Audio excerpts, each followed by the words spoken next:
ba'du. Alhamdulillah, terima kasih kepada teman-teman telah menyempatkan diri Waalaikumsalam untuk hadir Bu. pada diskusi NLP volume 3 kali ini. Pada diskusi kali ini, kita akan membahas tema perkembangan teknologi NLP dan dampaknya pada bidang pendidikan. Di diskusi kali ini, kita kedatangan narasumber yang luar biasa. Yang pertama adalah Dr. Ade Romadoni, STMT. Beliau adalah dosen Fakultas Informatika Telkom University. Kemudian, narasumber berikutnya adalah Ayu Murfuroh, MA. Beliau adalah Research Assistant dari University of Helsinki. Baik, untuk mempersingkat waktu, kepada Ibu Dokter Ade Romadoni, STMT, dan Ibu Ayu Murfuroh, MA, waktu dan tempatnya dipersilahkan.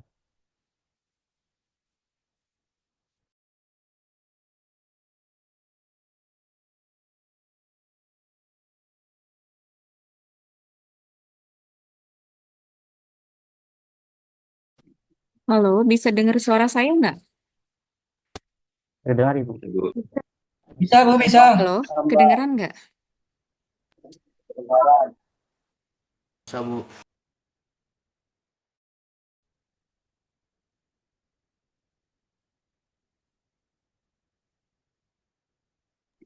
Halo teman-teman semuanya, selamat sore.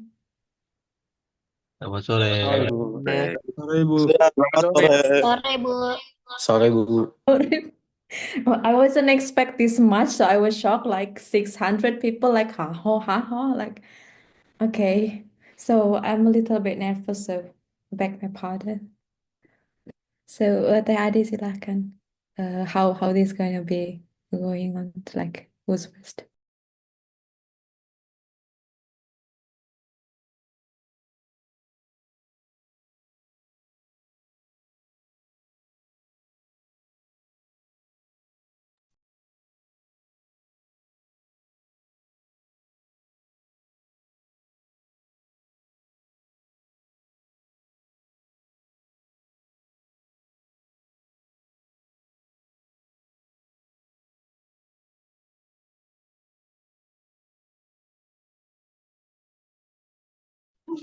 Halo, bisa kedengaran? Kalau ini bisa ya, baik. Oke, Oke, Mas Fadil ya. Terima kasih banyak. Tadi sudah diperkenalkan ya, Mas ya. Untuk apa penyampaiannya berarti pertama untuk yang saya dulu ya, Mas Fadil. Atau Bu Ayu dulu.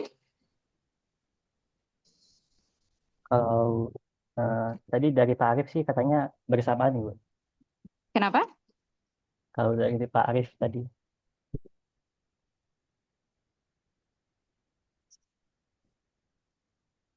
So, mungkin boleh Ibu Ade terlebih dahulu. Oh iya, baik ya. Oke, Mbak Ayu ya. Izin saya menyampaikan sedikit dulu ya Mbak Ayu ya untuk materi tentang NLP ya pada chatbot ya. Sebetulnya ini juga em, agak last minute ya terakhir. Oh iya, Mas boleh tolong saya bisa apa screen sharing?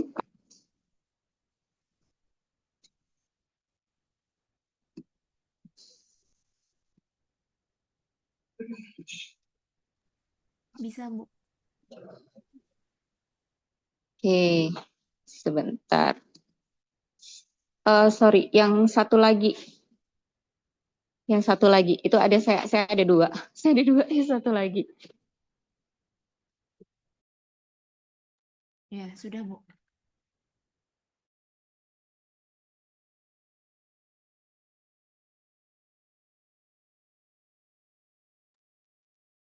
Baik, sudah bisa kelihatan semuanya?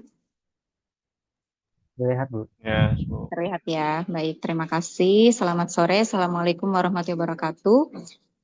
Salam kenal bagi Bapak, Ibu, dan juga para mahasiswa yang menjadi peserta di diskusi NLP sore ini ya.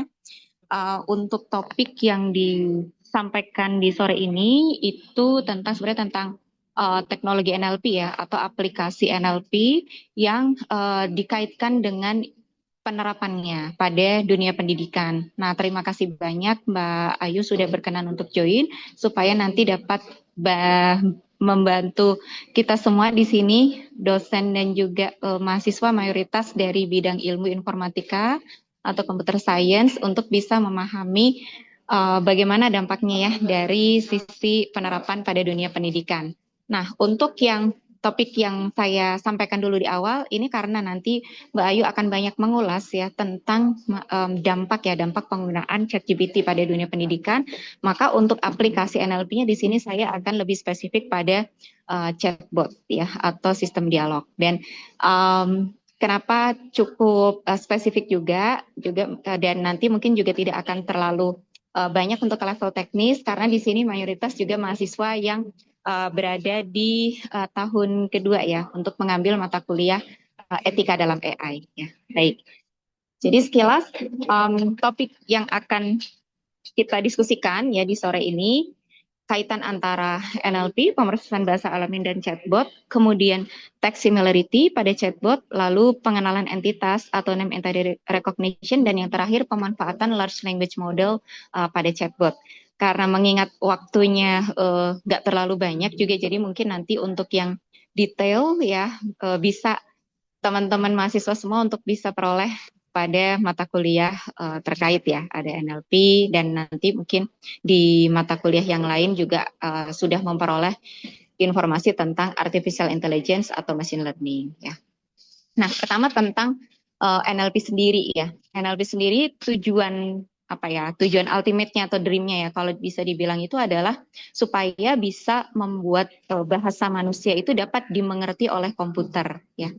Dan ini dengan masifnya perkembangan teknologi NLP sekarang ini kita juga sudah bisa merasakan bahwa kemampuan untuk mesin atau komputer untuk memahami beberapa instruksi, perintah dalam bahasa manusia itu sudah sangat bagus ya. Dan mungkin yang tadinya kita lihat di film-film yang dibayangkan untuk berapa tahun ke depan itu sekarang itu sudah mencapai beberapa tahap itu sudah terimplementasikan ya. Dan erat kaitannya juga bidang NLP ini dengan perkembangan di bidang keilmuan yang lain ya, termasuk dengan machine learning. Oke.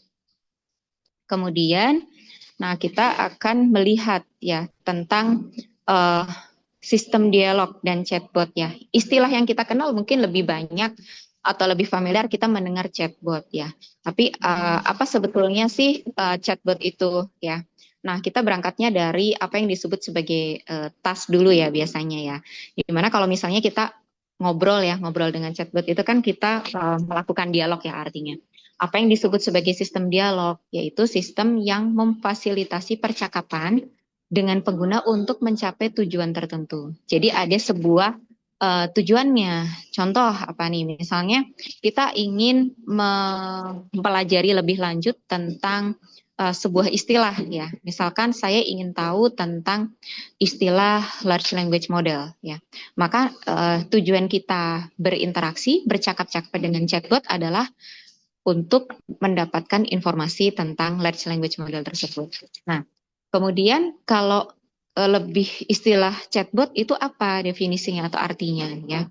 Diambil dari buku Russell and Norvig, chatbot itu adalah sistem yang dirancang untuk dapat meniru percakapan yang lebih panjang serta tidak terstruktur seperti umumnya percakapan antar manusia. Jadi karakteristik lebih khususnya di sini adalah percakapan yang seperti memang dilakukan antar manusia, tidak dengan mesin ya. Mungkin untuk beberapa teman-teman di sini atau Bapak Ibu juga pernah berinteraksi dengan chatbot yang dikembangkan sekitar mungkin 10 atau 20 tahun yang lalu, di mana kemampuannya masih terbatas. Itu biasanya masih belum mampu untuk dapat berkomunikasi seperti halnya manusia. Jadi kita diminta misalnya milih ya, pilihannya. Anda ingin makan apa gitu, makan masakan Indonesia atau misalnya masakan Westernnya, itu contohnya ya. Jadi bukan ngobrol misalnya sore ini saya ingin memesan makanan Indonesia misalkan ya. Kalau itu sudah masuk ke percakapan seperti halnya kita bercakap-cakap dengan manusia. Nah, kenapa kemudian untuk bisa mengembangkan chatbot itu cukup rumit atau kompleks? Karena percakapan antar manusia itu memiliki beberapa karakteristik, ya. Di mana karakteristik-karakteristik ini itu tidak menjadi hal yang kompleks kalau dilakukan oleh manusia. Misalnya saya ngobrol tadi dengan Mas Hanif, saya nanya kan, ini kedengaran nggak suaranya dan sebagainya. Mas Hanif bisa langsung menangkap konteksnya bahwa yang saya tanyakan adalah apakah suara saya terdengar di Zoom. Ya, jadi sudah bisa langsung menangkap konteks. Kalau misalnya saya misalnya mengetikkan ya tadi untuk kemudian diproses oleh komputer, komputer belum tentu untuk bisa langsung memahami kalau dia tidak diberi informasi konteksnya apa. Jadi poin-poin ini yang harus dipenuhi apabila ingin ada sistem dialog yang bisa tadi ya, seperti karakteristik manusia, apabila akan diimplementasikan pada mesin atau komputer. Ya. Nah, sebelum perkembangannya itu sangat banyak ya, tinggi di dunia NLP, terutama sejak LLM, maka kalau dipecah-pecah jadi komponen pemroses, mulai dari apa yang diungkapkan manusia dalam bentuk suara, sampai dengan kita nanti mendapatkan respons berupa suara juga, itu prosesnya itu sangat kompleks. Ya. Kita bisa lihat di sini, processingnya itu ada sekian blok, mulai dari level data yang paling awal ya, input suara, kemudian analisis yang level kata, leksikal ya, morphological, kemudian parsing, tata bahasa ya, lalu contextual reasoning, sampai nanti untuk mendapatkan respons itu juga ada proses yang cukup kompleks ya, gitu. Nah kemudian kalau dilihat dari timeline perkembangannya, nah ini kita mungkin bisa langsung lihat tuh di 1960 di situ ada sistem namanya ELIZA. ELIZA ini adalah sistem yang paling awal yang dia merupakan sebuah dialog sistem. Nah ELIZA ini sudah jadi bayangan bahwa untuk bisa memfasilitasi interaksi manusia dengan mesin untuk mendukung sebuah proses tertentu itu sudah ada sejak tahun 1960. ELIZA ini adalah sebuah sistem yang dipakai untuk mendukung manusia itu bisa berkonsultasi ya layaknya dengan bukan menggantikan tapi mendukung untuk manusia yang biasanya perlu konseling atau konsultasi dengan psikolog ya. Dan kita lihat di sini sampai di 2020 itu sudah ada GPT-3, Large Language Model, kemudian sekarang udah di 2025. Sudah banyak sekali ya aplikasi-aplikasi yang menunjukkan perkembangan yang sangat signifikan di bidang NLP, khususnya ada interaksi antara manusia dengan komputer ya.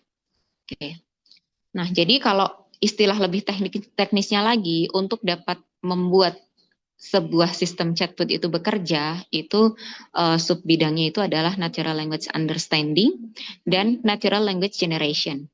Natural language understanding itu adalah untuk bisa si komputer itu gimana caranya supaya dia bisa memahami apa yang disampaikan oleh manusia. Kemudian untuk natural language generation itu adalah untuk responsnya, ya. Karena komputer selain dia bisa mengerti apa yang diinginkan oleh manusia, dia juga harus bisa memberikan respons yang tepat. Ya. Oke. Kemudian kita lihat ya, awalnya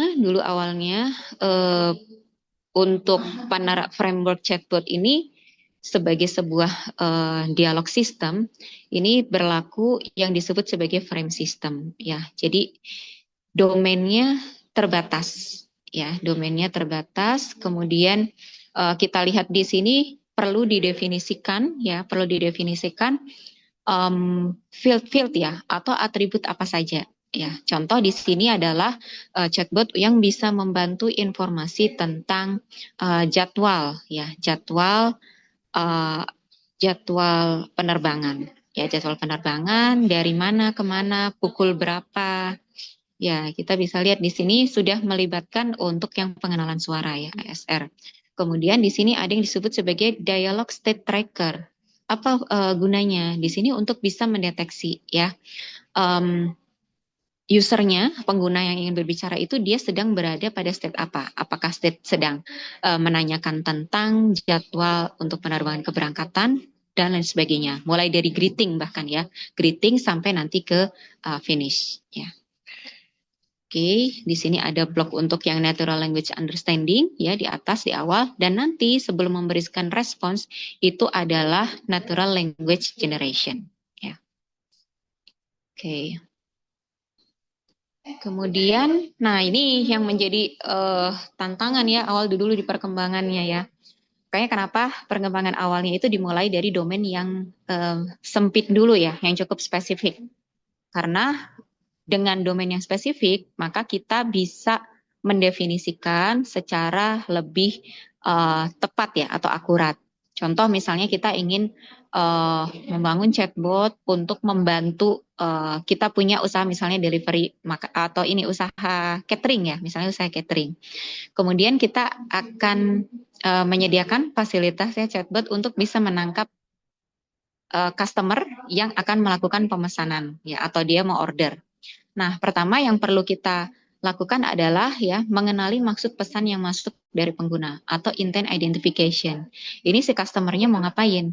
Mau dia mau tanya menu dulu ya, atau mau tanya harga, atau mau pesan.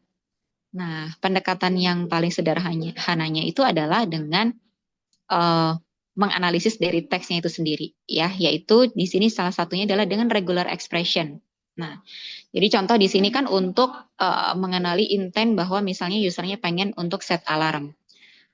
Intent set alarm itu dikenali kalau ditemui adanya kalimat dari user yang diawali dengan wake me, ya tidak selalu harus ada up, kemudian atau ya ini adalah tanda atau set ya set alarm atau get me up.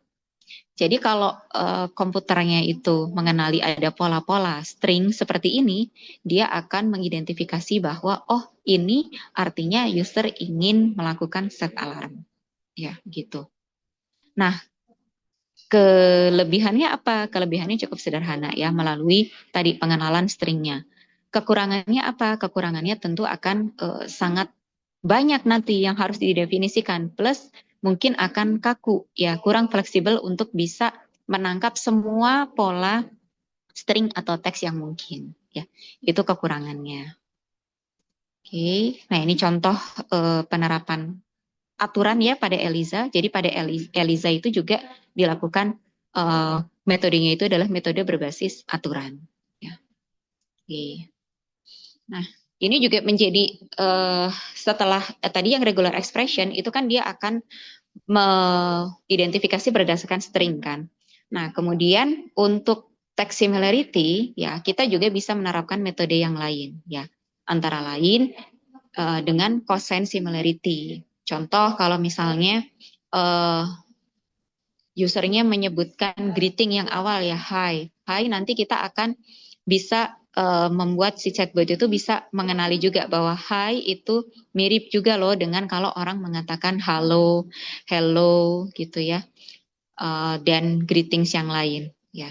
Kemudian untuk ekspresi yang lain-lain ya, ekspresi yang lain-lain itu juga misalnya di situ kan contoh yang disebutkannya sedih ya, sedih atau kemudian ekspresi yang lainnya saya sedang cemas misalkan atau resah, itu akan dikenali sebagai kondisi perasaan yang mirip. Nah, itu semua juga bisa diperoleh contohnya dengan ukuran text similarity tertentu. Contohnya cosine similarity. Ya. Oke, ini contoh lebih teknisnya ya, tapi intinya sih tadi ya, untuk kita bisa memberitahu si mesin chatbotnya itu untuk kemiripan antara satu teks dengan teks yang lain itu adalah dengan beberapa metode text similarity. Ya. Oke, nah kemudian setelah perkembangan arsitektur transformer, maka untuk bisa mengenali kemiripan teks ya, kemiripan arti ya di sini maksudnya atau kemiripan semantik itu semakin berkembang juga. Tadinya misalnya dengan regular expression itu pemeriksaan kemiripan teksnya itu murni berdasarkan huruf yang menyusun dari string Kemudian dengan metode yang sebelumnya tadi pakai cost and similarity itu sudah bisa pakai representasi vektor ya, representasi vektor yang lain. Kemudian dengan arsitektur transformer, contohnya menggunakan arsitektur yang berbasis BERT, itu juga bisa diperoleh sebuah representasi. Contohnya di sini adalah sentence ya, sentence yang nanti bisa digunakan untuk bisa mengenali kalimat-kalimat yang mempunyai maksud mirip ya, sangat mirip sehingga kita bisa identifikasi.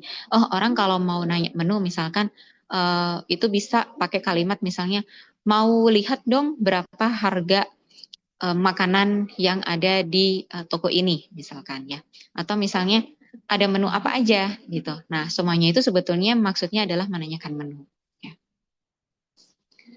Oke, nah berikutnya ini adalah komponen yang penting juga ya, penting pada sebuah sistem dialog atau chatbot, antara lain name entity recognition ya. Name entity itu maksudnya adalah bagian dari teks yang mempunyai tipe ya, tipe tertentu yang penting. Contohnya adalah tipe entitas orang ya, kemudian atau nama tempat atau nama yang lain ya, organisasi. Kenapa kemudian menjadi penting?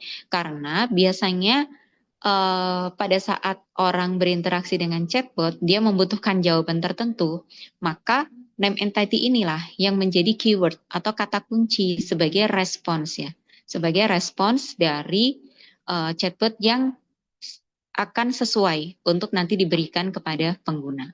Ya. Contoh di sini ya, pada beberapa pertanyaan, di sini ada definisi untuk yang kolom paling kiri ini adalah slot. Artinya adalah tipe ya, tipe respons yang diharapkan dari pertanyaan. Ini kan pertanyaannya from what city are you living? Maka tipenya itu adalah city. Artinya nanti jawabannya harus berupa tipe name entity tertentu ya. Oke. Nah, ini penjelasan lebih lanjut ya tentang name entity dan name entity recognition, sehingga dengan kita bisa mengenali name entity tersebut, maka nanti kita akan bisa semacam menandai ya proses untuk si chatbot itu bisa mengidentifikasi jawaban yang tepat atau akurat, salah satunya adalah melalui name entity ini. Oke, ini mungkin mirip juga ya dengan yang tadi ya, perkembangan chatbot di awal dulu dikembangkannya untuk name entity recognition itu dengan berdasarkan aturan atau kamus. Jadi didaftar semua tuh, nama orang, kemungkinan nama orang, kemudian nama tempat dan sebagainya. Kemudian semakin ke sini akan itu sudah berkembang menjadi metode yang berbasis machine learning atau berdasarkan data.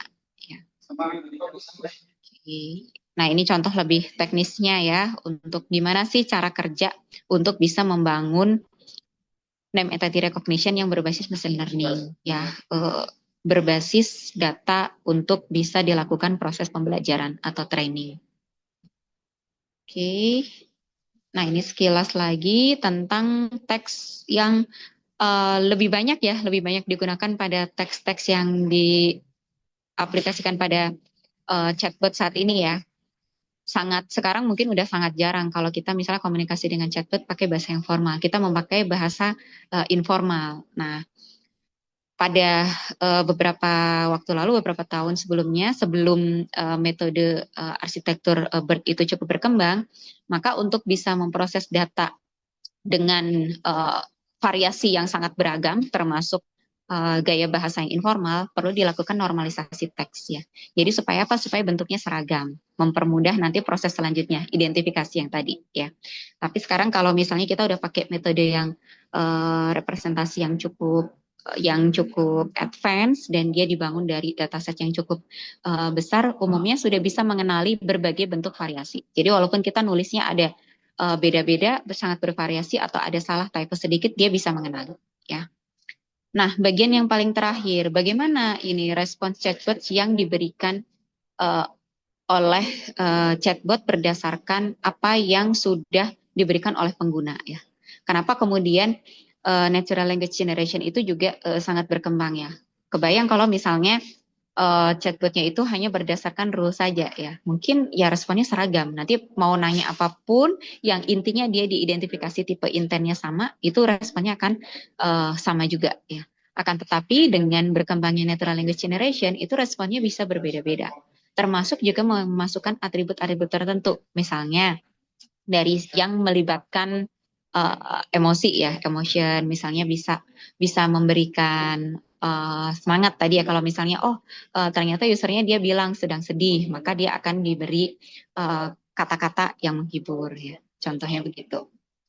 Nah, kita lihat di sini ya, untuk yang saat ini yang sudah banyak dipakai itu kan chatbot untuk yang menggunakan pre-trained large language model ya. Dia bisa memberikan jawaban yang cukup komprehensif ya, dan dia bisa memberikan masukan terlebih dahulu. Kayak di sini kan contohnya pertanyaannya adalah bagusnya nonton apa ya sekarang ya. Nah, dia tidak langsung memberikan misalnya daftar film yang katakanlah berdasarkan database tertentu itu adalah film-film yang paling digemari oleh penonton. Dia akan bertanya dulu, apakah misalnya ada preferensi personal dan apakah misalnya ada hal yang lain, sehingga dia bisa nanti akan memberikan respons yang lebih akurat ya, lebih sesuai. Oke. Nah, ini juga istilah yang mungkin sudah banyak didengar ya, tapi buat teman-teman yang mahasiswa mungkin belum semuanya ya, karena untuk bisa memahami ini juga diperlukan beberapa pemahaman terlebih dahulu ya, untuk bisa mengetahui apa sih sebetulnya pre-trained large language model ini ya. Jadi intinya adalah untuk pre-trained large language model ini adalah sebuah model ya, model bahasa yang dia dilatih pada koleksi dokumen teks yang sangat besar, sehingga nanti dia akan dapat menghasilkan ya, dapat mengenerate ya, menghasilkan teks dengan susunan kata-kata dan juga makna atau arti yang bisa dikatakan itu sudah hampir ya menyamai untuk kemampuan manusia dalam menyusun kalimat ya. Karena apa? Dia sebetulnya dasarnya adalah gimana caranya dia bisa mengenerate satu kalimat lengkap. Karena dia bisa mengenerate, membangkitkan rangkaian kata-kata. Ya, next word prediction. Dan dia bisa mengenali pola-pola rangkaian kata-kata yang memang lazim untuk digunakan oleh manusia dalam berkomunikasi. Ya. Oke, kurang lebih seperti itu. Untuk sesi diskusi mungkin nanti sekalian ya gitu, untuk setelah materi dari Mbak Ayu ya, pun nanti misalnya bisa dituliskan di chat box atau bisa disampaikan melalui suara langsung ya. Oke, makasih Mas Hanif. Baik, terima kasih banyak Ibu Ade. Tadi sudah disampaikan tentang perkembangan teknologi chatbot mulai dari Eliza yang berbasis aturan, kemudian dan juga perkembangan transformers yang bisa memahami string atau teks lebih dalam lagi. Kemudian hingga saat ini telah berkembang berbagai macam LLM, seperti salah satunya adalah ChatGPT. Baik, selanjutnya mungkin Ibu Ayu ingin menambahkan materi dari Ibu Ade tadi. Ya, terima kasih Mas Hanif, terima kasih Bu Ade atas presentasinya. Saya backgroundnya bukan dari informatics atau computer science, jadi I need, it's a very complex thing, so I appreciate it, like the way you present it in a very simple way. And saya coba sharing ya, share screen untuk materi saya di sini. Ya teman-teman, kira-kira sekarang sudah bisa lihat screen saya belum ya? Sudah terlihat Ibu. Oke. Oke. Let's hide this. Oke. Ya. Oke. So, jadi perkenalkan, nama saya Ayu dan saya akan present the use of LLM in higher education karena kebetulan tesis saya soal itu. Tapi tesis saya particularly hanya membahas soal ChatGPT yang mana lagi hype gitu ya 2 tahun ini. Oleh karena itu, background saya itu sebenarnya Bachelor in Business and Management.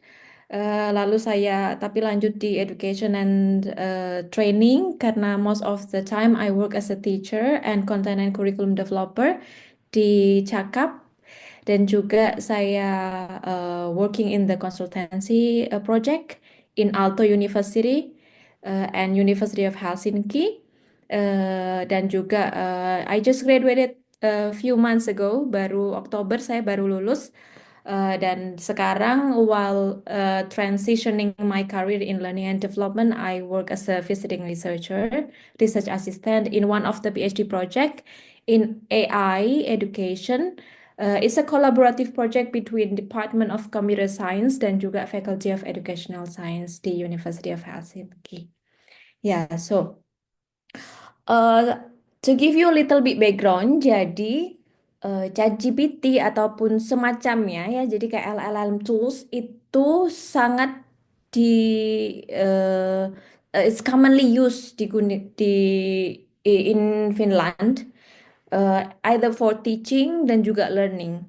Jadi banyak sekali gitu setiap universitas di Finland itu mereka punya guideline-nya sendiri-sendiri yang mana satu PDF itu guideline cara untuk menggunakan ChatGPT, cara gimana quote ChatGPT, cara gimana refer ChatGPT ataupun LLM tools like that. Jadi to give you a little ideas, jadi kebanyakan overall many universities in Finland really encourage the teachers ya, to use it in teaching and learning. Tapi in practice, ya di kelas-kelas selama saya belajar di sini 2 tahun, uh, it really depends on the teachers whether they want to use it or not, whether and how they use it. Jadi Banjir. I will give you a little bit of example later in how they use it in class for teaching. Jadi many of students were actually also using it's for brainstorming tools and writing tools buat like proofreading in your grammar and also enhance the accuracy and also the coherence and the flow of the ideas. Yeah, that's the overall insight from my thesis. Tapi the use case of LLM, some of them were not mentioned in my thesis, tapi dari interview yang saya conduct dari 7 teachers dari 4 different universities, basically for teachers, mereka pakai ChatGPT ataupun beberapa LLM tools untuk design scenario, untuk ataupun untuk bikin building a study case. Jadi ada satu case teachers di theology and law, dia punya course about the humanization in digital era and something like that, and she give this study case to their students and ask their students to write 1 page of essay, just like 1 A4, 300 words. In response to the case. Nanti habis itu the teacher ask these students to work in a group. Sorry, jadi si teacher ini bakal ask their students to work in a group to reflect on what their response towards the case. Nanti habis itu mereka bikin satu page lagi nih, disimplify dari misalnya satu grup ada 5 orang, disimplify jadi satu page. Nah, after that, the teacher asked them to submit the same case, just exactly the same case, the same assignment in ChatGPT and asked them to do the work, just like they did. So it gives them a perspective and in a way they can evaluate and they can think, how could this system do? And the idea is just giving them that this is just a system that the human made, and like use as a human you have like you should have more confidence and like you should have justify your ideas deeper and like in a reasonable way. Karena kalau ChatGPT seperti yang Bu Ade jelaskan sebelumnya ya, dia itu generate some response based on the prediction words. So while yeah, it has a I'm not sure if it has a strong reasoning, just like we do as a human. I believe we do have more reasoning ability than them, so that the students, the teachers in university not really encourage them. No, not really encourage the students to use it. Tapi biasanya commonly di awal-awal lectures, di awal-awal matkul gitu ya, di pertemuan pertama, si teacher dan student ini building a contract. Apakah mereka berkenan gitu pakai ChatGPT? Apakah mereka memperbolehkan pakai ChatGPT dan caranya gimana? Itu in a written context, in a written context. Atau biasanya mereka kayak teacher itu ada satu course punya kayak preliminary test gitu. Jadi kalian submit tes apakah kalian ready untuk integrate AI, dan kalau resultnya no. Kalau resultnya no, kalian nggak bisa pakai ChatGPT gitu. So the teacher will decide not to use it. Itu dari teacher's perspective. So dari students, ya as I said before, it's basically for brainstorming, and just like what Grammarly do. Also, some of my colleagues, I myself also use it to produce codes. For me, for our codes untuk analyzing data, quantitative data. Dan kebetulan kalau di University of Helsinki, kami punya ChatGPT. Basically, the university buy a license to ChatGPT untuk develop the same chatbot gitu, pakai model 4.0 tapi limited. So we cannot like as a student user, we cannot access certain data. And kalau kamu pernah pakai ChatGPT, mereka bisa save kan, dan mereka punya memori gitu. Tapi kalau di ChatGPT punya kampus ini nggak ada gitu. Jadi impact-nya apa dari the use case itu? Oh ya, sambil aku ngomong, teman-teman boleh ya drop some questions ataupun use case of your own context. Kapan kalian biasanya pakai ChatGPT gitu ya? Terus I'll continue to the impact now. Jadi dampaknya apa ke teaching dan learning di university? Uh, Based on my thesis and some literature review, mereka bilang takutnya ya, ini dari teacher perspektif ya. Takutnya kalau student itu pakai ChatGPT keterusan dan addictive kayak over reliance gitu, kayak dikit-dikit ChatGPT A, dikit-dikit satu sentence clarify A ke ChatGPT, satu sentence yang gini nggak sih cara nulisnya terus clarify A gitu. Takutnya over reliance, jadi mereka kehilangan confidence untuk produce their own text gitu, ataupun produce their own things and ideas karena mereka lebih percaya apa yang ChatGPT bilang ataupun hal-hal yang bilang nih.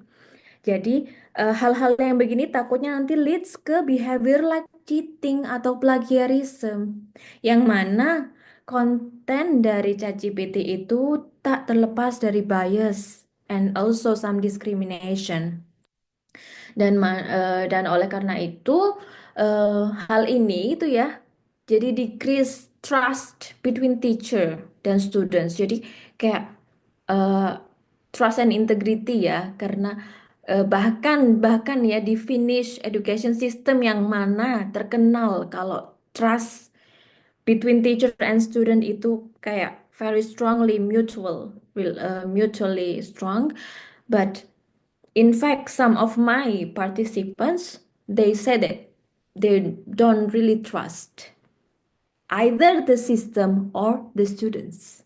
So, yeah, karena mereka bilang kalau fairness in treatment, jadi kayak kalau teman-teman pakai ChatGPT Premium, itu ada, kalau aku pernah evaluate ya responsnya, yang pakai Premium 4.0 dan yang pakai yang 3.5 itu responnya beda. Jadi 4.0 itu lebih komprehensif gitu. Jadi kalau misalnya kita nggak punya akses, kita nggak bisa beli kayak itu, bayar berapa kalau nggak salah 25 USD ya. Itu kalau kita nggak punya akses untuk beli premium dan sedangkan teman kita yang lain punya akses beli premium itu akan menimbulkan kesenjangan sosial juga. Dan apalah terlebih eh, konten yang diproduksi sama ChatGPT ini kayak ownership-nya tuh masih vague, who knows. Dan karena itu karena ownership in generated materials is not that really strong, jadi kontennya itu bisa diinterpretasikan dalam berbagai konteks dan berbagai cultural kayak the way I explain this generated response by ChatGPT and the way you explain it might be different. Jadi ada bias juga. There and some academia also afraid in a bias. It will be there will be a bias in the core subject areas. Jadi kayak mm, in the future takutnya juga karena kita udah terbiasa gitu consume superficial knowledge yang cuma cuma di apa sih namanya permukaan-permukaannya aja. Takutnya kita juga nggak punya motivasi nih untuk dig deeper dan nggak punya ability untuk dig deeper dan master in depth of that subject knowledge karena most of the superficial knowledge provided by ChatGPT. Nah, kalau boleh nanya nih, teman-teman, as a student in a Telkom University, kira-kira concern apa sih teman-teman yang teman-teman punya kalau guru-guru teman atau dosen-dosen teman-teman nih mau pakai ChatGPT di teaching, di pas-pas ngajar gitu. Kira-kira concern apa yang kalian punya? Boleh drop answernya di chat room ya. Terus juga kira-kira adakah yang punya ide in which course in which matkul uh, the teacher can use ChatGPT and which matkul the teachers or the students cannot use ChatGPT. Okay, boleh drop questions and your answers in the chat room. So of course there are so many challenge. Kebetulan riset saya yang ongoing ini related to AI literacy for teacher education dan I think it also framing the way we see how AI and LLM is developed in educational context. Dan if I frame it from the four different perspective, dari public approach, so kayak dari policy, dari pemerintah gimana sih cara cara bantu institusi gitu ya, cara bantu kita gitu ya sebagai mahasiswa, researcher dan dosen-dosen gitu untuk bisa akses nih ke ChatGPT yang maybe in a way reliable gitu dan juga in educational dari perspektif of university atau educational institution for example kayak seberapa siap sih Telkom University atau University of Helsinki actually integrate LLM into teaching and learning. Jangan-jangan kita nggak siap gitu. Terus apa aja yang perlu kita lakuin gitu 2-3 tahun ke depan gitu buat mempersiapkan ini. Dan juga as a student and teachers, jadi gimana cara kita gitu pakai ini ethically? Gimana kita tuh bisa building integrity, trust, and transparency antara kita students dan juga teachers gitu untuk pakai LLM ini in education gitu. And so as an Indonesian citizen juga jadi beberapa hari yang lalu ibu saya itu mengirimkan kayak TikTok video gitu ya. TikTok video yang kayak parade busana, kebaya dan busana UK kayak kayak British gitu ya, kayak arminya British itu. Nah, pas saya lihat, kok ya mukanya Pangeran William di sana ya nggak mungkin ya. Terus ada mukanya Mbak Mbak Kate Middleton dan Mbak Meghan Markle pakai kebaya gitu kan ya. Ini pasti bukan not real tapi sayangnya gitu ya society sekarang orang-orang terdekat saya tuh bahkan nggak bisa differentiate between AI generated contents and not gitu. Jadi gimana kita secara society helping them to raise their awareness and readiness, at least to distinguish the AI or LLM generated contents untuk reduce the hoax and misinformation juga. Karena menurut saya jadi banyak banget isu soal soal accountability.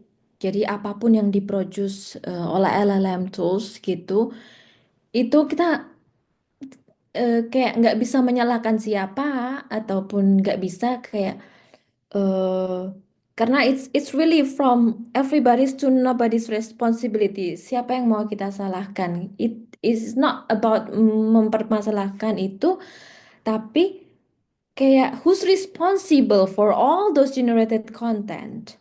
And it can be from everybody's responsibility and from everybody's to nobody's. Karena juga apa OpenAI mau mau apa tanggung jawab kalau ada orang yang pakai chatbot untuk mental health counseling terus nanti lead on like worst case scenario. Jadi itu dia soal AI literasi yang mungkin dilihat dari sisi sistem desain dan juga accountability-nya itu yang perlu, yang sangat strong challenge. Kira-kira menurut teman-teman ada nggak perspektif lain selain empat ini dari government, dari student teacher, dari educational institution, dan dari kita as an Indonesian citizen and a part of society. Kira-kira ada nggak perspektif lain yang kita should consider in designing the AI literacy like environment or like ecosystem in educational context. Drop your thoughts in chat room. Ada pun challenge yang lain itu soal backlash. Jadi sekarang nih banyak-banyak kayak sekolah gitu ataupun kayak tiba-tiba saya kemarin baca di detik.com kok ada dosen yang tapi dosen di Amerika ini quit teaching karena ChatGPT gitu. Beberapa sekolah juga di Finland kayak iPad dan semua tagnya udah dimasukin lemari, no technology, no screen, dan juga di Sweden balik ke paper.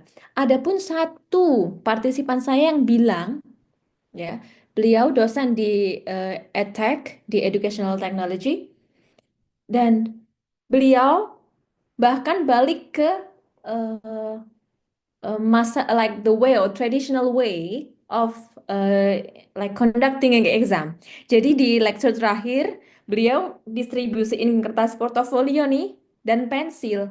Jadi teman-teman apa anak-anak mahasiswanya disuruh nulis esainya in person in teaching dan juga next day-nya itu kayak verbal gitu kayak kayak interview gitu loh kayak verbal test gitu verbal exam karena dia udah kecewa beberapa kali mahasiswa gitu submit essay yang it's really like it's really obvious karena dia masih promnya masih nyantol di essaynya gitu.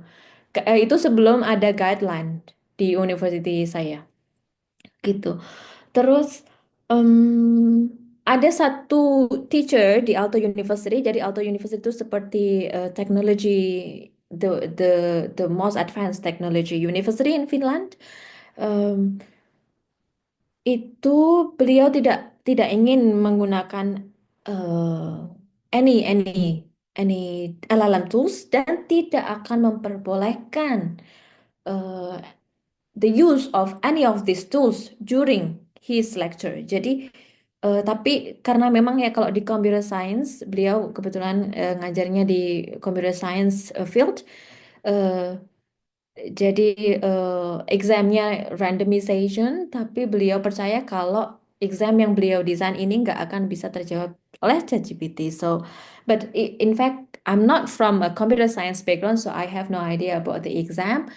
But he believed that he will not use it any LLM things, and he will not let his students use it for the learning assignment in computer science, in his computer science subject. Oke, so dari semua news dan articles ini, teman-teman nanti bisa searching gitu dan bisa baca opini writersnya tuh kayak gimana. Karena di AI ethics gitu ya, supaya kita ngerti itu kenapa sih orang tuh desain sistemnya kayak gini, kenapa sih mereka pilih informasi information architecture yang model ini gitu. Kita harus tahu juga where are these designers and like people comes from and in what kind of purposes. Jadi for your individual reflection after session, you can read some of these articles atau nanti aku akan share beberapa di akhir. Uh, dan untuk teman-teman see which are the ethical aspect yang kalian yang paling concern gitu. Yang bikin kalian nggak mau-maunya deh pakai ChatGPT di matkul ini atau di case ini, di konteks ini gitu. Teman-teman bisa kayak misalnya kalau di sini tuh common sekali kayak nulis reflection gitu ya, reflection notes after the lectures. Bisa pakai ChatGPT untuk confirming the ideas atau untuk mahamin beberapa phrases yang nggak familiar, gitu ya. Jadi di sini tadi sempat mention soal morphological things ya.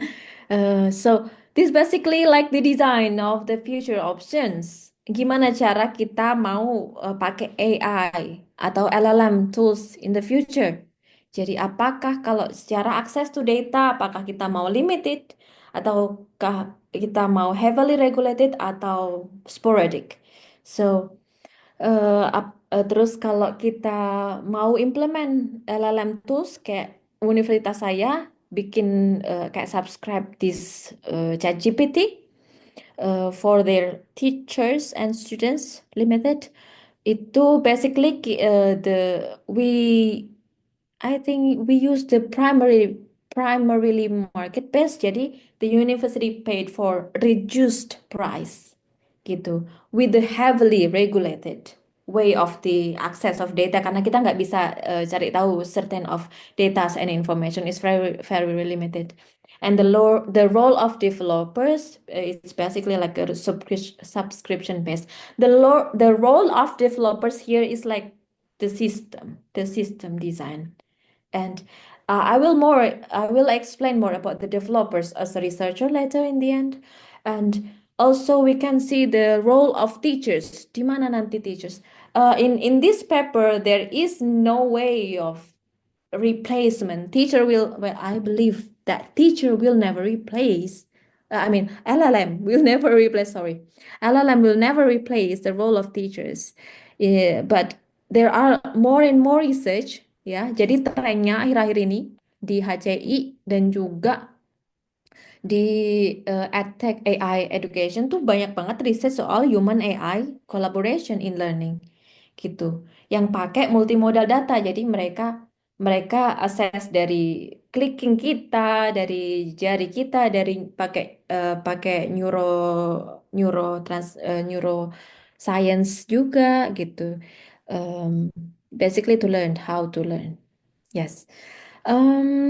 So if you can access this article, it will be great because then you can learn about the every aspect and morphological elements they are mentioned in the table, so that you can identify which are the preferred models you want to implement in the future, or you want that this model be implemented in, for example, in Telkom University or in your high school or in your neighborhood, something like that. Okay, and how you choose the access of data and why. And yes, I have this like reflection guidance for you guys, so you can move on from this article to your own reflection and how you should react and act uh, in a system design in case you work in AI tech in the future. Yes, so based on that morphological box, we comes to these future scenarios where basically it's like it's not really future yet. Yeah, some of them were implemented actually, like profiling and prediction. Jadi profiling and prediction here. Jadi kalau di German culture, di German education culture, kalau nggak salah kalau kamu failed test atau failed exam 3 kali dalam jurusan itu, kayak lu IPK-nya nggak sampai target gitu ya. 3 kali berturut-turut 3 tahun berturut you cannot study the same subject in any university in Germany. Jadi, for example, in electrical engineering, if you take the electrical engineering and you cannot uh, gain like a certain IPK gitu ya, terus you fail 3 times exam in secara berturut-turut, so you cannot take any electrical engineering in Germany. So that's why this research is from German, from Oldenburg University or University of Oldenburg. So they basically for the German context. So they developed this system to profile and prediction students who are classified being in a risk, yang being in a risk in a way like mereka mau di drop out gitu. Jadi the system will send them a solution and how to move forward to not fail the next exam or like the last chance. Yeah. Or the assessment and evaluation. So mereka itu purpose like like there is a friend of mine in Alto. He developed this essay evaluation. So you just submit your essay, they will give you a feedback. And if you have a low confidence of this essay based on a certain criteria that teachers defined, then your essay will be sent to the teachers to evaluate. Jadi firstly like a pre-assessment gitu by LLM. Nanti kalau lu nggak lolos screening, you go straight. Your essay goes straight to the teachers for evaluation. And another future option is the adaptive system and personalization.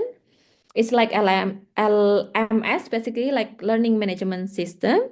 Basically, it's like you have your own student advisor, but personalized in your app gitu. And also intelligent tutoring system yang mana interactive learning like a chatbot gitu ya, using LLM model. Adapun ya salah satu riset master thesis actually dari colleague saya di Aalto University.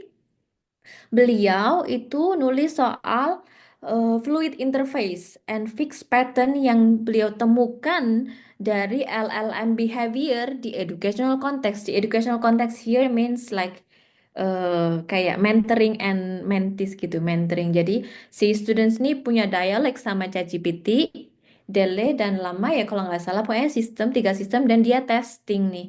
Gimana learning take place, mentoring itu take place dan apa yang udah di learning dan gimana sih LLM behaviornya, gimana cara dia tuh kasih counseling sama nih student as a tutor gitu. Dan key findingsnya, the paper reveals that there is like a systematic deviation in LLM behavior. Jadi kayak ada sedikit human tutoring patterns ya. Particularly in action selected and response adaptation. Tapi ya, although kalau kita learning mentoring pakai ChatGPT, walaupun mereka enable like this fluid interaction is like that, those interaction like live interaction, and I'm still trying to contextualize it, and it developed the fixed behavioral pattern. So basically, just like come back to that again, come back to that again. So yeah, this is for future recommendation. So kalau teman-teman pengen nulis tesis ataupun ya tesis ya, yang bachelor Tugas thesis. akhir, tugas akhir. Iya, tugas akhir, iya. Itu bisa pakai topik related to kayak sekarang lagi hype multimodal research on emotion, tadi disinggung juga in computer and engineering education. Jadi gimana gitu cara learning human emotion untuk shape their learning process in maybe in your field. Dan juga human AI collaboration in teaching and learning gitu, dan beberapa free course soal AI ethics dan juga AI in society dari Finland, and it's open for all over the world. Ataupun kalau teman-teman ingin belajar lagi lebih dalam lagi soal LLM, AI dan juga things that I mentioned from a Finnish perspective, you can do some exchange. It's funded by, it's free. I think a bachelor exchange, a master exchange, researcher, or a PhD were here were mostly free. So I also give you a little bit options here. Kalau teman-teman interested to continue master degree in machine learning, data science, AI, computer communication, and information science, ada pun beberapa jurusan di sini. Itu. Jadi ini referensinya untuk teman-teman cek. Begitu. So thank you very much. So if you have any research and if you want to do some research collaboration and writing, or if you want to reflect on what I'm presenting and put them all in one document and want me to give you an opinion about it, feel free to hit me up on the email. Thank you. Sekian, terima kasih. Terima kasih Kak Ayu telah menyampaikan materi yang sangat menarik ini. Tadi sudah disampaikan bagaimana masyarakat luar, terutama di Finlandia, menyikapi penggunaan LLM. Kemudian apa saja impact-nya dari penggunaan LLM tersebut. Kemudian bagaimana menggunakan LLM dengan baik. Kemudian ada beberapa skenario penggunaan LLM yang baik untuk kedepannya. Baik, untuk selanjutnya kita buka sesi tanya jawab. Jika ada yang ingin bertanya, silakan untuk raise hand saja.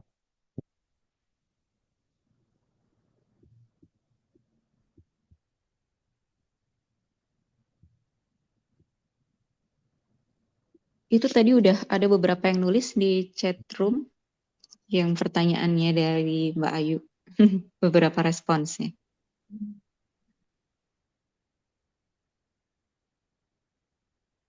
Ya, di sini dari Kak Putri katanya kalau dosen pakai ChatGPT buat ngajar sebenarnya ada sisi positif dan negatifnya. Di satu sisi bisa bantu jelasin materi dengan cepat dan simpel, apalagi kalau topiknya susah, tapi kalau terlalu bergantung ada resiko informasinya kurang akurat atau tidak sesuai teori yang terbaru. Selain itu, kalau semua jawaban langsung dari AI, kelas bisa jadi kurang interaktif dan mahasiswa jadi kurang berpikir kritis. Jadi menurut Kak Putri, penggunaan ChatGPT oke saja dipakai asalkan sebagai alat bantu, bukan pengganti dosen. Yang penting tetap ada diskusi dan penjelasan yang lebih mendalam biar kita tidak sekedar menerima jawaban yang mentah-mentah saja. Bagaimana tanggapannya Kak Ayu? Ya, bagus ya. Iya. Ini beberapa hal yang saya singgung ya di morphological box itu, kalau teachers will never be replaced by ChatGPT or any LLM tools in the future because they do have a role in moderating and facilitating all the discussion going on. So then, and also to review the updated theories especially ya. Dan juga, tapi kalau benar juga ini, kalau karena saya konteksnya dan backgroundnya bukan di engineering, jadi kadang kalau saya baca paper nih ya, kayak masih nggak ngeh gitu ya, phrase-nya tuh apa sih, dia ngomong apa ini di paper nih, maksudnya apa.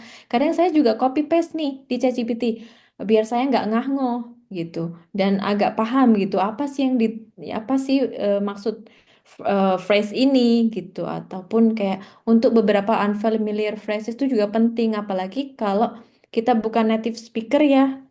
Dan semua kegiatan di sini tuh bahasa Inggris. Jadi kadang ada beberapa phrases yang dari teacher gitu, yang saya nggak ngerti gitu, ataupun beberapa material dan yang phrases saya nggak ngerti gitu. Dalam sebuah satu kata ataupun satu konsep yang very complex and complicated gitu, coba di reflection dan didiskusikan untuk ChatGPT. Tapi nggak cuma ChatGPT, harus diklarify dengan reliable sources dari scientific article dan ataupun yang lain gitu. Mm-mm. Baik, jadi selain menggunakan ChatGPT, kita juga harus mencari sumber-sumber yang akurat lainnya juga ya Kak. Ya, tetap Indian harus dikonfirm juga, di backup sama scientific ini ya, resources ya. Baik, selanjutnya ada dari Kak Panji, katanya no concern sih Kak. Menurutnya justru penerapan AI dan ChatGPT seharusnya sudah mulai dieksplor lebih oleh Bapak atau Ibu dosen. Lalu diperkenalkan kepada mahasiswa supaya mahasiswa bisa lebih baik lagi dalam memanfaatkan AI, entah itu untuk create or learn about AI ataupun sekedar menggunakan AI saja. Ya, ya. Begitu juga dengan komen-komen selanjutnya, ya. Em, ada pun gitu, eh, banyak sekali emang etis gitu. Makanya kalau di sini, kalau teacher itu mau integrate AI ataupun ChatGPT di their teaching, students-nya harus lolos matkul AI ethics gitu. Jadi ada, makanya itu dibuka secara umum gitu. Ada mereka harus submit nih, kamu lolos nggak gitu. Ataupun mereka punya kuesioner yang mana udah kontekstualize bakal pakai ChatGPT dalam aktivitas apa dan apakah mereka bisa, apakah mereka tahu gitu. Kalau kamu nggak ini berarti udah eh, hati-hati itu nanti assignment-nya gitu. Terus juga ada ini aku menanggapi Akila ya. Iya bener Akila itu ada penelitian nih yang bilang kalau human tuh lebih confidence kalau pakai ChatGPT gitu. Kalau dia udah expert di suatu bidang gitu. Adapun juga penelitian gitu yang kalau teman-teman baca itu nanti di riset saya mention di tesis saya kayak LLM gitu ya, beberapa LLM tools yang eh, kayak menang Go gitu ya, terus menang competition gitu, compared human. Tapi in effect, like after that, as a result, human masih bisa learning like more than that. Like yeah, that's why like there are so many going on research in neuroscience with AI because there are so many things to explore. Dan juga bagus sekali Dava Irega, terima kasih.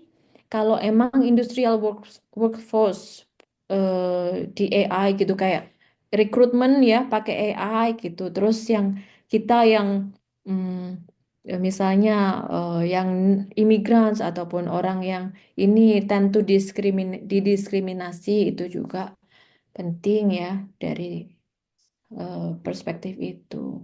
Ada pertanyaan ini juga dari Akila.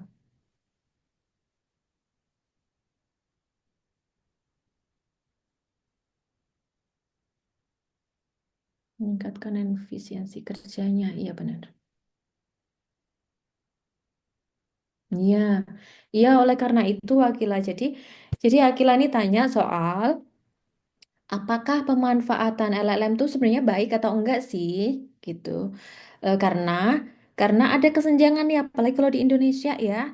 Mungkin teman-teman kita di eh, daerah 3T belum tahu, belum punya akses ke ChatGPT ataupun belum familiar gitu gimana ini cara pakainya.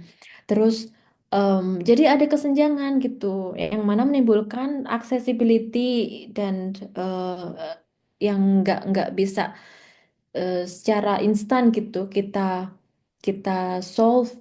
Em, dan betul kalau emang kita apapun yang kita input ke ChatGPT ya, coba Bu Ade dikoreksi ini, apapun yang kita input ChatGPT, data apapun gitu ya, our thoughts, our research plan or anything, for example, itu bisa dipakai lagi sama mereka buat data untuk develop sistemnya mereka karena emang mereka Iya, based on betul. data kan, ya, Hmm.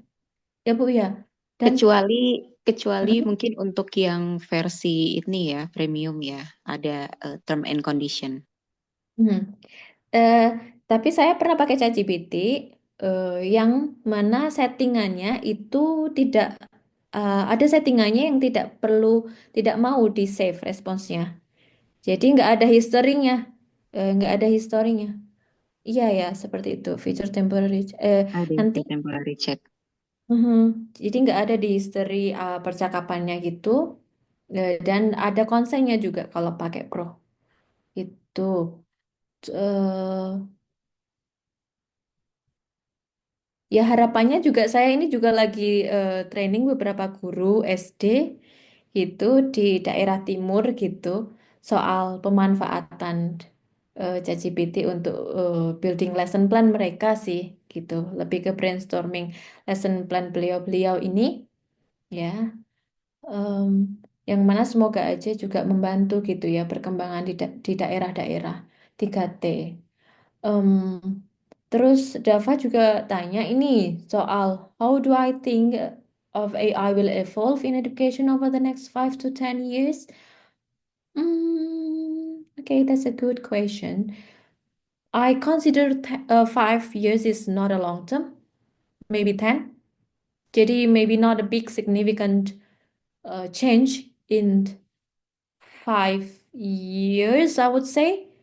Mungkin in 10 years gitu ya akan lebih lumrah pakainya. Kayak pas kita kena COVID, teman-teman, seakan-akan kita tuh kayak forced moving from in-person learning to move to online learning. Nah, sekarang karena semakin banyaknya ini ya, apa namanya, teknologi AI ini berkembang dan mungkin in the future bakal ada yang gratis.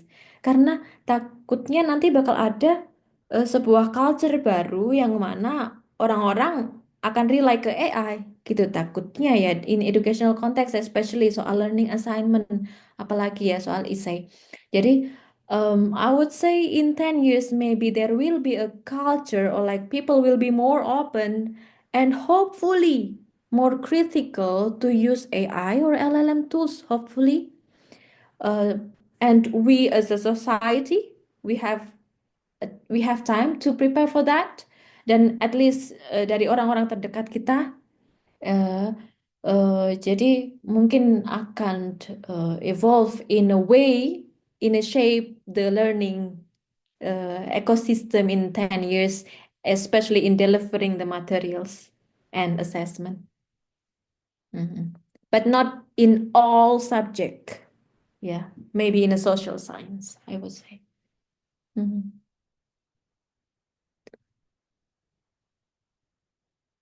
Iya, iya Putri Syaizabila. Jadi Putri ini bilang kalau informasi yang kita share dan privacy dan very private informasi, for example like kalau teman-teman punya mental health issues gitu ya. Terus teman-teman gitu ke ChatGPT, seakan-akan ChatGPT itu konsultannya. Terus teman-teman explain all the diagnosis, like all the symptoms you have, and you believe it. And they will use those information, especially if you share them, your ID, your national ID, your like health, like for example, your health records gitu itu takutnya nanti akan digunakan. For example, if you type in, coba type di ChatGPT, siapa, siapa, then your name. Can they generate your name? For example, if you type in ChatGPT, siapa Ayu Makfuroh? Semoga saja gitu ya. Resultnya yang aman-aman saja gitu ya. Tidak nanti ada gosip-gosip baru begitu ya yang banyak sekali ya, yang kita nggak bisa rely informasi 100% from those LLM tools. Jadi hati-hati untuk apapun itu yang di-share dan yang di-type di ChatGPT, terutama soal keuangan teman-teman dan juga soal health condition teman-teman ya. Jadi Kak Faisal Surya Saputra ini share juga kalau beliau pernah baca kalau ada karyawan Samsung dipecat karena pakai ChatGPT untuk ngerjain tas karena data perusahaan Iya betul. Jadi pas saya ngerjain project konsultansi project di Aalto University. Jadi Aalto University ini punya project dengan company namanya Semling. Semling itu provider banking. Jadi Samling ini IT company yang bikin M-banking di Finland gitu. Jadi saya ngerjain project yang dari company ini dan ada kayak terms and condition antara saya as a project coordinator and my team and the Samling and Alto untuk tidak share apapun ke ChatGPT. Halo, halo. Even even kayak script of interview, hasil kayak satu paragraf dari interview yang saya dapat dari interviewing their employees. Itu nggak boleh di-share ke ChatGPT karena itu bisa data breach ya nanti in the end. Jadi harus hati-hati gitu. Ya, Akila bilang kalau ChatGPT ini bisa jadi second brain. Mm-mm. Eh, Sebenarnya ada kursus untuk ini ya kayak prompting. Kalau nggak salah ya ada tekniknya ya Bu Ade, prompting Iya, engine. prompt engineering. Ya, Ya, ha-ha. gitu. Mungkin itu bagus untuk in the next 5 or 10 years. Mhm. It's a accurate skill to uh, uh, acquire begitu. Oke, terima kasih teman-teman atas pertanyaannya dan responnya. I do appreciate it and I'm very happy. I'm very happy to be here. Like it's been a long time I didn't talk in front of Indonesian people and this huge like 721 and I'm actually shaking and my hand is cold and I have this warmer with me because I feel highly nervous, but thank you for answering the question and being interactive. So, yeah. Hmm, Akila ini tanya, karena saya sekarang risetnya soal AI education in teacher, gitu apa? Kalau riset yang sekarang yang ya, apakah saya harus memahami isi dari LLM itu sendiri atau bisa juga riset terkait penggunaannya? Kalau saya risetnya lebih ke usability-nya.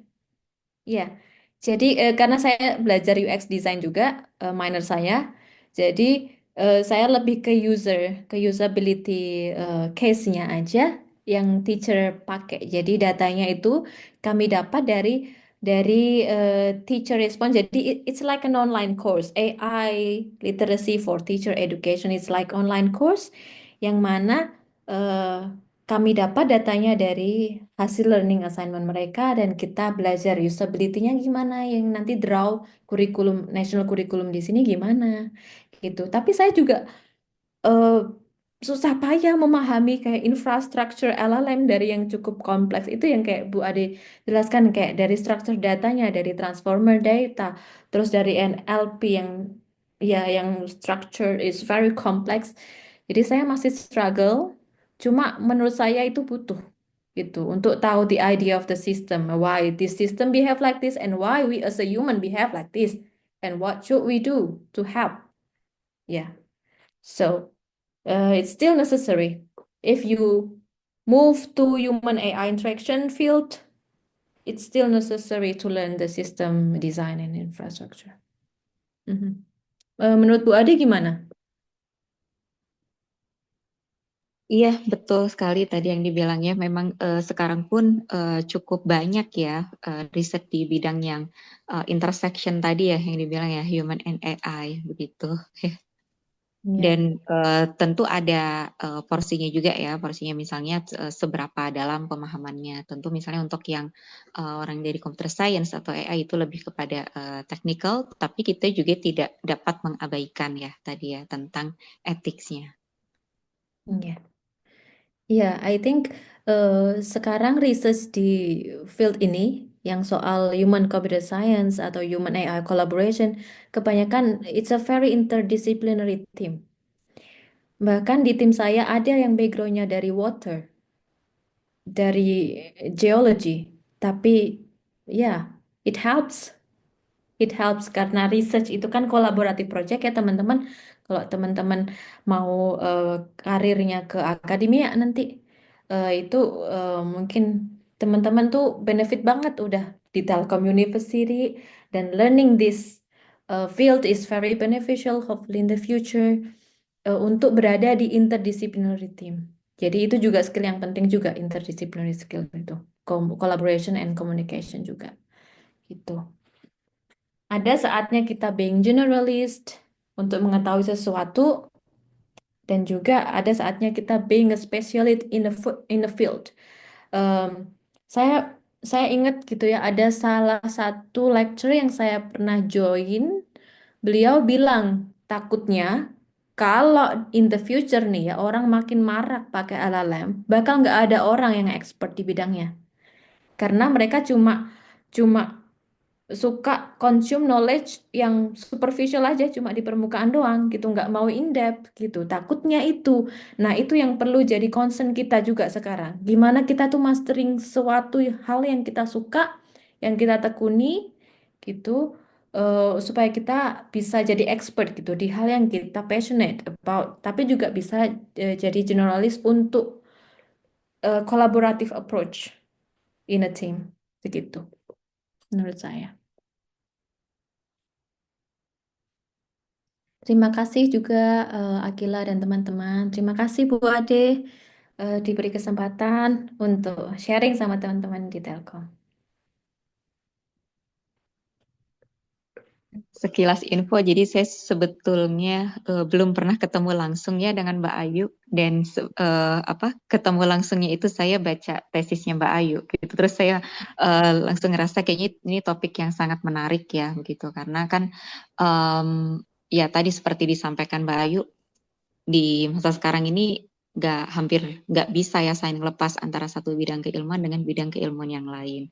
Jadi mudah-mudahan apa yang kita bahas ya diskusikan di sore hari ini ya, udah menjelang malam, kalau di sini udah gelap nih Mbak ya, bisa bermanfaat bagi teman-teman semua, dan apresiasi juga ya bagi partisipasi aktif teman-teman ya. Di sini cukup banyak yang berdiskusi aktif ya bagi tadi pertanyaan-pertanyaan yang disampaikan oleh Mbak Ayu ya. Makasih banyak juga Mbak Ayu.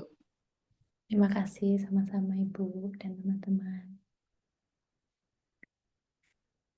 Ini nanti PPT-nya akan di-share atau bagaimana ya Bu ya? Iya boleh, nanti dikirim lewat saya. Ya, ya. Biar teman-teman bisa akses linknya itu ya, dan artikelnya. Kalau mungkin teman-teman ada kesulitan untuk akses artikelnya, bisa email saya juga. Nah, saya ada folder satu untuk ini. Oke, terima kasih Ya, semua. oke, Terima kasih makasih Mas semuanya Hanif. ya. Ya, Terima kasih Kak Ayu dan kembalikan ke Bu Mas Ade. Hanif ya. Ya. Baik, sepertinya ini sudah tidak ada pertanyaan lagi. Mungkin diskusi kali ini bisa kita tutup. Terima kasih teman-teman juga sudah hadir pada diskusi NLP volume 3 kali ini. Baik, terima kasih. Wassalamualaikum warahmatullahi wabarakatuh. Jangan lupa bagi teman-teman untuk yang ingin mendapatkan TAK bisa isi presensi. Ya, makasih ya Mas Hanif dan teman-teman.